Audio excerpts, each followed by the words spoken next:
Hello everyone and welcome to another edition of Classic Elite Reviews. My name is Tony from the ClassicElite.com gaming and electronic podcast, and today I'm reviewing the iOS game Rainbow Six Shadow Vanguard. This is for iPhone, iPod Touch, and iPad. This game is brought to us by Ubisoft and Gameloft, and I just have to start the review by saying it's really good to see Rainbow Six on an iOS device. This is a series I've been wanting to come to this device for a long time. It's one of my favorite series of all time, and I was really addicted clear back in the 90s when it originally came out on PC.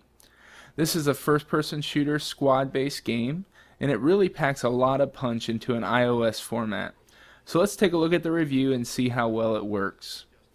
First of all, getting to gameplay. In this game, you lead a 3-member squad through 11 missions. You are the Rainbow Unit, trying to save the world from a global terrorist threat.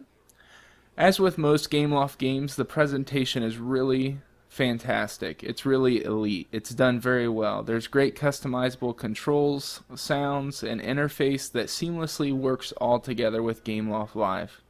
In this game, you actually gain XP across the single-player and multiplayer campaign in conjunction with each other, so that's really nice, and that's a feature that most modern-day console first-person shooters have. There's also really awesome features that they add in addition to the squad-based gameplay, such as a heartbeat monitor, as you can see at the bottom of the screen. When you're really trying to implement a lot of stealth gameplay elements, it's nice to have things like heartbeat monitor and just those different things that we see in a lot of modern-day consoles. This is a style that combines classic Rainbow Six elements, such as squad-based tactical approach, with modern-day Tom Clancy titles such as Splinter Cell Conviction, which kind of provides the hints that are written on the wall throughout the level and one-touch maneuvers and controls for ease of use. So for instance, you can position your squad outside of the door by just simply tapping a button pointing them in that direction, and you'll see the little green buttons on the screen giving you the commands your squad can do. And then while they're against the door, you can use a snake cam to view enemies, and you can one touch to either have your squad go in the room firing at all enemies clearing the room, or you can have them drop a flashbang grenade while you fire upon the room. So the combination of classic elements with the modern day innovations works very well and allows you to enjoy the Rainbow Six series made for the touchscreen. I did have some repeated issues in the campaign with my squad at times getting in my way or in my firing way, or firing without my command, which is really frustrating because that can cause a firefight when I'm supposed to be using stealth to play. So the AI with the squad can be pretty frustrating at times, but it does not make the game unplayable or unbearable by any means. It's just one of those minor frustrations I had with the game. As far as controls, use the typical Gameloft configuration for a first-person shooter. You have a left analog stick. Your right thumb can hold wherever it wants on the screen to form a right analog stick, which I like that feature a lot. It's the same as Modern Combat 2 and Nova 2 that Gameloft makes. So the controls remain well for an iOS device, and I was really pleased with the controls.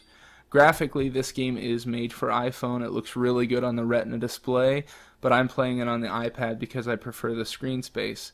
And with most Gameloft titles, this game scales really well to the iPad screen, and I'm sure they'll have an HD version in the future. That's normally how they work. So there's not much distortion when playing on the iPad, so I'm fine using the iPhone version for the iPad, and I'm pretty pleased with how this game looks graphically. As far as multiplayer goes, you can do team or solo deathmatch, and so that's kind of a nice addition to have deathmatch in a Rainbow Six series. The spawn points aren't that great, so hopefully they can change some of those in an update. But you do have quick load times. You can join a friend, do a custom or quick game. Probably the biggest multiplayer addition to this game is the online co-op campaign, which is just an awesome addition. You can play through any level you've unlocked with a friend or random person online, or you can join them even if they're further than you in the game. Voice chat would be nice in a squad-based gameplay, but it's not quite there for iOS devices yet. But either way, this is a great addition and works well multiplayer online co-op campaign. In conclusion, this is a fun series to have on iOS devices. There's some small AI issues that can be frustrating, but overall you get a really great game that packs a big punch in a small package. Check this one out today.